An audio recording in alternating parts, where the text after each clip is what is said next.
નમસ્કાર, ગુજરાત મનોમંથન 9 માં આપનું સ્વાગત છે। હવે જોઈએ આજના સમાચાર।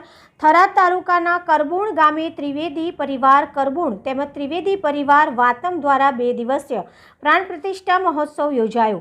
પહેલા દિવસે પ્રાયશ્ચિત ગણપતિ પૂજન, સ્થાપિત દેવતા આહવાન પૂજન, ગૃહ હોમ, કુટીર હોમ, 108 કલશથી અભિષેક, ન્યાસ વિધિ તેમજ 108 દીવડાની મહાઆરતી કરવામાં આવી। બીજા દિવસે શોભાયાત્રા તેમજ માતાજીની વાજતે ગાજતે પ્રાણ પ્રતિષ્ઠા કરવામાં આવી તેમજ પૂર્ણાહુતિ કરવામાં આવી। તેમજ પૂર્ણાહુતિ પ્રસંગે પરમ પૂજ્ય 1008 નાગરવનજી મહારાજે પધારી આશીર્વચન પાઠવ્યા।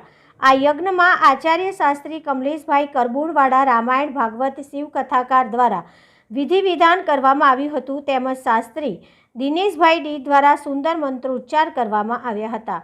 રિપોર્ટર વિજય ત્રિવેદી, થરાદ।